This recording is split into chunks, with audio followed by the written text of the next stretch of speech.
Hey everyone, Patricia here, and today I'm going to be discussing about TOME's Reign of Magical Expertise in honor of its 4th anniversary.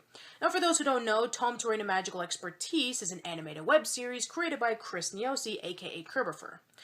Now right before I talk about what the show means to me, I might as well tell you about how I first got introduced to the show. I was already familiar with Chris's work 5 years prior, back in 2006, when he was doing Parody Rangers. And then I started following more and more of his stuff over the years. I saw the 3 Nintendo collabs, I saw the Brawl Taunts trilogy, I saw the 2 Nico Nico Doga videos, I saw the Transformers video, and some animated videos that he would do in between. Then he made the announcement that he was going to stop doing all these unoriginal parodies and he wanted to focus on original content. Then he posted up his thesis film, Balancing Act. Balancing Act was a really cool idea, and I thought to myself, you know, he has the potential to be able to break out of the whole parody stigma that he was pretty much known for a long time and able to do his own original stuff. And then he made the announcement that he was going to be remaking his original sprite animation show, TV Tome Adventures, and make it into TOME Reign of Magical Expertise. When it came to Chris's work, not a lot of people talked about it. It had a bit of a cult following, but I didn't really hear too much about the show myself. So I decided to take a look into TV Tome Adventures right before TOME came out. And at first I hated it. I don't know. There was just something about the characters, the settings, and the story was just so painfully slow. It didn't get really interesting until the later seasons. But I guess at that point, it was kind of too late because around season 4, the show got canceled because it wasn't getting a lot of recognition. And you know what? I can kind of understand that. Now, I'm not saying anything bad about the TV Tome fans. I know that they still, even to this day, want to see season 4. But, you know, what can you do? If he wasn't interested in doing it anymore, I could understand that. Trust me, I canceled the Nickelodeon tribute back in July because I was starting to get burned out by it. Even though that I still do Nickelodeon content from time to time, it's nice to actually talk about other things for once. Anyway, back to the topic. So, I saw TOME's Reign of Magical Expertise, Episode 1, and I got pretty interested in it. I really liked the way that the characters were tweaked. I liked the way that the world was able to expand. I liked the way that the story was being played out. It felt familiar, but at the same time, there were a lot of new elements that felt fresh. It seemed that Chris was able to take in the stuff that he was able to learn over the years with his parody videos, and was able to culminate it with his current skills at the time. So the main characters consist of Alpha, Flame Girl, Game Crazed, Nihilok, and Kirbopher. They're all portrayed wonderfully. You have Alpha, who's portrayed by Blake Swift, aka Shadyvox, whom I knew from back in Yu-Gi-Oh! GX Abridged. How's it going? Oh, look, it's the Slifer Slack Race. What? Want to say that again? You want to repeat that? You fucking prick? Huh? You want to fucking start something? Come on, let's go. 3 on 3, red versus blue, no cam kills. I'll you up. Just calm down, guys. Shut the up, Ted. We're all pumped. We're ready to fucking go. Let's do this. Brr. That's right, prison rules. Cyrus hasn't eaten in days. I want the one in the middle. Me too. Yeah, that's right. You better fucking walk away, you blue bastards! Huh? And we had Flame Girl, performed by Anna Kingsley, whom I didn't really know too much of at the time. I know that she played a character in Dust and Elysian Tale, but for the most part she was pretty much an unknown actress. And then we had Nihilok, performed by Martin Billamy, aka Little Karibo. I knew about Martin from Yu-Gi-Oh! Abridged. I remember that being one of the most talked about things in the Wolvolution forums back in the day. And then, of course, we have Kirbopher, performed by Chris Niosi.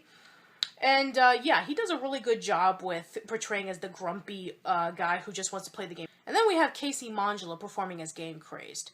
I think the first thing that I saw from Casey was the performance of Pit from one of the Nintendo collabs.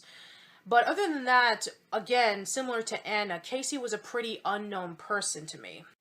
I felt like I was the only person who was into the show. The fan base was still very small. And then eventually, Chris made the announcement that he was going to be posting his episodes of TOME into his official website, chrisniosi.com. And I guess as time went on, Newgrounds became a little less relevant to me. So I pretty much stopped going there, and then eventually I started seeing Chris's episodes of TOME on his official website. And I think around that time, I was starting to become a little bit low on myself, and I kind of used the excuse of posting content on the internet because I wanted it to be as an escape. I wanted it to not only, share my knowledge of Nickelodeon stuff to everybody if they were interested in it, but it was also very therapeutic for me because I was going through a little bit of depression. And the episode Dragon Drama, in which Nylok was able to confess to Game Craze about that, he plays Tome because he feels stressed about his life, and he's just a normal guy, but when he plays Tome, he's able to become more free. That really related to me a lot because that's how Old School Lane kind of got started, in which I was unemployed, I wasn't going to school anymore, and I needed something to do that would be an escape from my life because I was at one of the lowest points of it. And when hearing Nylok doing that speech, it really resonated with me. The episode that really got me hooked with Tome was episode 5. Episode 5 was such a really badass episode, with Alpha being overtaken by the virus, and then the introduction of Zeto coming into the show, fighting off the demon Alpha like if it was nothing. Not to mention the cool background with the buildings and the music being played in the background. It was one of my favorite moments in the entire show. And then as time went on, the show just started getting more and more interesting with the Gemini tournament, and then with the hackers finding out that Alpha was the one who held the forbidden power, and not to mention the season finale where he had the plot twist. Oh, wow. The plot twist blew me away. Like, I'm sure a lot of people were able to not see the plot twist from a mile away. And it was kind of interesting because, with the plot twist about that, there's a person who's not who they seem to be, or we get to know fully about who the person is. About that, again, similar to the case of when I was discussing about Nylok in episode 6, one of the characters is playing Tome as an escape, because he's going through a lot of stressful moments in his life. And, and this person kind of has a job to do, and he needs to be able to pursue that job in order for the people of Tome to be safe. But at the same time, he feels really stressed out about everything, so he plays Tome on the spare so he can be able to become relaxed and he can be able to become happy. And again, that's how I felt about doing Old School Lane, especially when I started doing podcasts. Podcasts felt very therapeutic for me, whether I was interviewing somebody or when I was having some of the Manic Expression members over for guests. And Tome really resonated a lot with me because, here you have a bunch of people online, and they're able to play this game. And I've been hearing so many times over the years, especially with me being a gamer, about how video games are bad for you. Video games cause violence. Video games are just nothing but time wasters, and they will give you nothing. First of all, that's not true. As I mentioned before, what Wolvolution means to me, Wolvolution, joining that gaming group, it was able to give me confidence at a time in which I was very shy. It was able to let me open up, to come out of my shell in a time in which I was afraid of talking to people because I was afraid of what they would think about me. And, something like, Tome, in which Alpha was able to break out of his shell, in which he was able to talk about how he was feeling and how he interacted with all his friends, how he was able to become more positive, and he was able to become more confident as the season started ending. It really related to me a lot because it just goes to show you that even if you have friends who are far away that maybe you will never meet in person, or you just know from online, they can help you a lot in more ways than you can imagine. If you're going through a stressful time in your life, whether it be from school or from work or personal issues involving with family or with yourself, and you have nobody else to turn to that you know from real life, sometimes something as simple as going online and chatting with a friend or going to a forum or a website can be able to help you in some way. You're able to meet up with people who have similar interests with you, and sometimes the interests eventually start becoming discussions about personal things, and then you're able to form a bond that you would have never thought of. And when seeing the characters bonding together in episode 4, in which they were able to gather up the pieces of the Shadow Guard beast, and they were in the campfire discussing about wanting to meet each other in real life, I thought to myself, that is a really great moment, because there were some moments, when I was in the Wolvolution forums, in which there were some people that I wanted to meet in real life. And eventually, when we had our yearly gatherings, I met some of the people, and they turned out to be great, and we had a lot of fun together. I'm hoping that someday Manic Expression will be able to do the same, in which we can just gather up together in a huge convention or do a panel together. I would love to meet some of the people there. I'd love to meet people like James and that long-haired creepy guy, Decker Shadow, Jim Bevan, and Kyle, other dude, Ryan. So many others. I mean, I've met a lot of people from Manic Expression, and they've been wonderful to me. In the same way that, Alpha, meeting up with all the people from Tome, was able to become influential and great for him. And then Season 2 was being announced, and then you had the huge crowdfunding campaign. At the time, I didn't have any money to spare because I was still unemployed, but I really wanted to see the crowdfunding campaign go really, really well. And eventually it did. It went wonderfully well. And I started seeing for the first time about how huge the fandom was growing. I mean, I would have never seen that back in Newgrounds, in which I saw kind of like a split division between people liking the show and people hating the show. I guess this whole change that Chris needed was his way of, restarting his animation career from the ground up. And with doing Tome, he's able to not only gain the people who never seen his previous works at Newgrounds, but he's able to get the people who were fans of his from back in the Newgrounds days, such as myself, to follow him all the way through. And I'm happy for that. And eventually, Season 2 played out, and it was able to finish up with the story, and it was able to build into what Season 1 was doing, and oh man, I was so excited. I remember the ending of Episode 11, in which you had the huge reveal of the next Net King that the gang was going to be fighting off was Zeto, and the whole shock was just amazing. Even though that I already knew the plot twist of that, but it was still so shocking to me.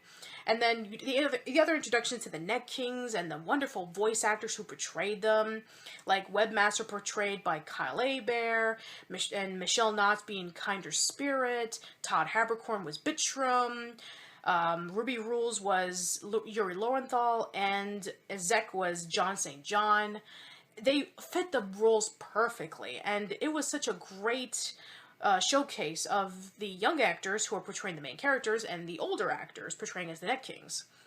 And then the story started getting even more interesting with the Forbidden Power becoming a huge threat. And it just started getting more excited. Episode 14! Oh boy. Okay, so I remember seeing episode 14, and oh wow, the ending of episode 14 was so depressing and sad. 2 hours later, after that episode aired, Chris posted a tweet about how the people on Tumblr were so sad, were so upset about one of the characters presumably being dead. I'm not going to say who it is, and I'm not going to say how, but oh wow. This was like another indication about that the fan base actually was so invested in the show. Now, keep in mind, I'm not a Tumblr user. I tried posting in Tumblr when Old School Lane was just starting, but that's because I thought that Tumblr was a place to do blogging. It's not. And then when I first saw that tweet that Chris posted about the Tumblrs who were drawing the fan art of all the people who were upset about episode 14, about how invested they were with the characters, that's when I discovered to myself, holy crap, there's a dedicated fan base on Tumblr. I mean, I saw some of the fans on Facebook and Twitter, but Tumblr was just amazing. All the wonderful fan art and all the wonderful blog posts and fan fiction and all that stuff. It's like, man, I didn't know that the fan base was getting this dedicated.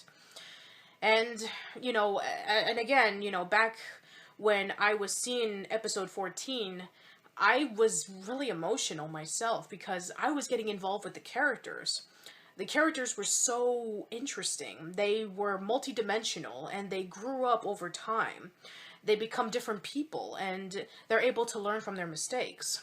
And that's how people were able to get invested in them. And that's why people were so emotionally attached to the characters, because, you know, Chris was able to write them so well. And, you know, I thought I was the only person who was getting into the show, but no, it just turns out that there was a whole other fan base that I didn't even know existed. And I wouldn't fully see the huge crux of it until episode 15. If there was anything to showcase on Chris's finest hour, it was that. It was the best thing that I had ever seen him do. The pacing of the story, the revelation of the characters, and the final scene, it just made it so worth it. The ending, especially, it made me burst into tears, because not only was I invested in the characters and I knew that they were going to be okay, but it left this satisfying close. And not to mention that it was able to showcase on not how the show was growing and how the characters were progressing, but it also showcased on how much Chris had grown as an artist. And then a few days after the episode aired, I cannot tell you how many people gave their thanks to TOME. I saw podcasts discussing about how amazing the show was. I saw new fan art about saying to Chris, thank you so much for TOME. I saw that video that Casey posted on her YouTube channel showcasing about the fan letters that the Tumblr people were sending in, thanking him. And not to mention the awesome care package with the plushies.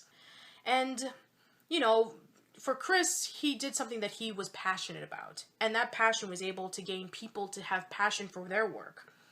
And, you know, it was able to gain a little bit of passion for my work. Because of TOME, I continued with doing Journey of an Offbeat, a story that I've been working on since high school. And I'm at the halfway mark, and I'm still trying to perfect it as much as possible. And, you know, I'm slowly drifting away to wanting to do original content myself. I want to be able to post in stories that mean a lot to me. That way I can share it to everybody. But I know that I have a long ways to go, and I have a lot to learn. But I'm hoping that someday I can be able to do something as great as TOME. Now to conclude it, I just want to give a personal thanks to everybody who's been involved in this show. I want to thank the musicians, Weston Durand, Yoav Landau, and Stephen Kelly for performing the wonderful music. Your music was able to capture in the essence of TOME perfectly. And your music is so incredibly catchy and memorable. I own the entire soundtrack on Bandcamp. I want to thank Jordan Laskow, Terrence Lipinski, David Smith, and Crescent Rhodes. They were able to draw in the scenes and they were able to draw in the settings so wonderfully. Each and every single one of them were really well done and they were drawn wonderfully. And I also want to thank the supporting cast. I want to thank the people who were able to voice all the characters that showed up in a handful of episodes. And of course, I want to thank the main cast. I want to thank Blake Swift. Blake, whom I knew back then in Yu-Gi-Oh! GX Abridged, when he would be doing all those voices for Jaden, and he would do the rap songs. And then eventually, similar to Chris, he was able to break out and do his own original content, which is music. He was able to do that, and the way he portrayed his Alpha was really well done. He was able to capture in the sensitivity and the shyness of Alpha, and then eventually broke out into being a much more confident person. It kind of reminds me of what Blake did, in which he was probably shy and insignificant and wanting to break out of abridging, and he wanted to do his own original content. And eventually, he became very successful at it with Scratch 21. I own the soundtrack to Scratch 21 because it's a fantastic album. And I'm sure that Blake was able to put a little bit of himself in Alpha, showcasing about wanting to become more confident and showcasing about the work that he can do that doesn't involve with abridging. So, Blake, good job for portraying the character. I'm sure that you put in a little bit of yourself in him. Flame Girl was the character that I really wanted to see go really far, because in TTA, I hated the character. And for Anna Kingsley, I didn't know anything about her. So this was kind of like a new, fresh point for the character, and for the actress. And she was able to do a phenomenal job. And she was able to showcase a character that was strong, was confident, wasn't afraid of anything, was willing to kick some ass and protect her friends. And I'm sure for Anna, she was able to build up a little bit more confidence in starting off as an actress and then gaining her boost in notoriety and being able to be portrayed in other in other forms of media, such as video games and such as independent animation. So Anna, I'm sure that Flame Girl's a little bit of yourself because you were able to start off a little small and you were able to grow into such a wonderful actress. So congratulations, I hope you continue to do well. Nightlock was a funny character and he was able to make a lot of people laugh. Same thing with Martin, in which he was able to do a lot of his abridged work. And he was able to do eventually with other things such as the Naruto abridged series and Mark Remark. But deep down inside, Martin was a pretty humble, kind of low-key person who didn't feel he was worth anything. Especially if you've been seeing his depression video series, We're Still Here, which I see a lot of times because at the time I was going through depression myself. And, you know, similar to what I was saying earlier about Nightlock wanting to break out of his mundane life and doing Tome, I feel that, you know, as time went on, you know, Nightlock was able to gain more and more confidence with the people around him. And I feel that's the same way with Martin, in which he was able to gain more and more confidence with all of his friends around him, and he was able to break out of his shell, and he was able to express more of himself without being too shy and being too restricted with himself and hiding himself into a corner. And I know that Martin has been doing fantastically with doing his We're Still Here series, becoming less depressed and becoming less hidden away from the world. And I'm sure that Nightlock is a great representation of that, in which, you know, he's kind of, on the outside, he's always portrayed as the funny character, but on the inside, he's a little hidden away from himself. He doesn't want to showcase on who he truly is. And Martin was pretty much the same way, in which we knew him from his abridged series, but we didn't know who Martin really was inside. And when Martin started doing his videos, we saw more about him, and we were able to relate to him. And I feel the same way about Nightlock. So Martin, continue to break out of your comfort zone, continue to share with the world, and continue to love and support your friends. I'm sure Nightlock would do the same. And Game Craze especially. I mean, I don't even know where to start. When Casey made the announcement that she was transgender, male to female, I mean, that was a pretty brave thing that she announced. Especially with her being a shy, restricted person and not knowing if she was going to be accepted with that. And Game Craze was sort of like hidden in the shadows, didn't want to interact with anybody because Game Craze held a secret that he didn't want anybody to know about. And I felt the same way in which Casey was able to, you know, hide at first, and then eventually she came out. And now she's become a lot more confident, the same way in which Game Craze was able to become more confident. And so Game Crazed and Casey was able to kind of intertwine with one another. So, Casey, if you're watching this, congratulations on showcasing on who you really are. In a way, you are Game Crazed. You're able to break out of your comfort zone. You're able to showcase to the world on who you truly are, and you're not afraid to share it. And even if you are, you still have friends who will support you. And there's a lot of people who will support you in that. And I hope that you will continue doing fantastic work with your gameplay channel, with your vlog series, with anything that you do. I know that you'll continue to do great. And last but certainly not least, Chris, with his character of Kirbopher. You know, it's kind of interesting because, you know, Kirbopher was portrayed as like this little grumpy guy who just wants to play the game for fun. And then we start getting to know more and more about him. And, you know, in a way, Chris is definitely, you know, kind of like that character, in which I'm sure he was pretty stressed out because he didn't want to have that stigma of just being the guy who did a lot of parody videos. He wanted to break out and doing his own original content. And he didn't know if he was going to do well. And then there's a little bit more to the character that we didn't really know about, which I'm not going to spoil, of course. In the same way in which we don't really know too much about what Chris was feeling at the time when trying to break away from doing parodies and wanting to do original content. And then as time went on, he started becoming a little bit more open to the fact that, you know what, I'm going to take a shot at this. And, you know, Tome started off as a slow burn, but then eventually it just blew up into something huge. It became such a huge cult classic amongst web animation. And, you know, same way with Kirb, in which he was able to, you know, break out from the stress. He was able to showcase to his friends about how he was really feeling. And then he would do anything he can to protect them. He would do anything he can to do his mission. And eventually he just became more open to himself, and he's able to showcase on what friendship truly was. And in the same way, Chris was able to portray something that he felt really passionate about and wanting to share it to everybody. And, you know, even though he didn't think it was going to work out, eventually it worked out even better than he expected. Even better than I expected, to be quite honest. I was shocked about how huge the fandom was becoming. And even still to this day, how huge the fandom is becoming. There's going to be a lot of people who are going to watch the show and are going to be able to see about how much passion and work you were able to put into it. And, you know, seeing your work from 10 years ago into today, it is a stark contrast. The animation has gotten so much better, your writing has gotten so much better, your character portrayals have gotten so much better, and just everything about you has gotten to be a huge improvement to where you were many years ago. I know you're thinking to yourself about how much have I improved since I first started TOME, or you know, back when I was doing this stuff on Newgrounds. Well, I'll tell you something. Just like I posted in the comments on episode 15. I'm not sure if you read it, but I'm just going to say it one more time. Chris, you have really grown as an artist. You have changed from doing little cartoons in Newgrounds parroting things to creating your own original content. And you showcase to the world about that you can put anything out there on the internet and it's going to be there for people to see. And it'll inspire people. It'll inspire people to become writers. It'll inspire people to become artists. It'll inspire people to do original things in a place in which there's nothing really original out there.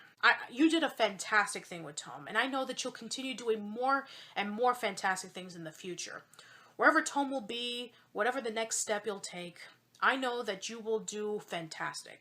And I know that a lot of people are willing to support you wherever that you go. I will. And I know a lot of the fans will too.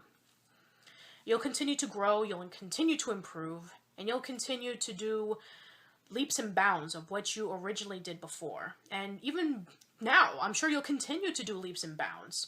All the stuff that you've been posting in your vlogs about you getting all these gigs and, you know, learning more and more about art and about acting, that just goes to show you that you are working hard. It just goes to show you that you are putting in the time to actually wanting to improve yourself. If you ever feel like you're not confident in how you're doing, then just look around you. Look at all the people that you've inspired. Look at all the people that drew all these things for you and all these nice posts and all the wonderful projects that they would do to showcase about how much they give a damn. Just remember that we know that you'll continue to do better, and we know that you'll continue to create and to build worlds and characters and stories that people will continue to follow for years to come. And so I wish you the best of luck, and I can't wait to see what the next step is.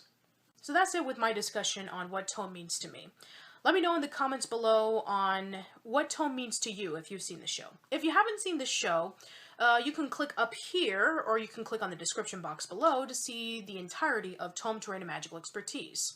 After you've seen the show, here's a couple of things you can check out. Right up here, here's my interview with Chris, and here's my interview with Buckland, the voice of Foreva, the Gemini tournament announcer.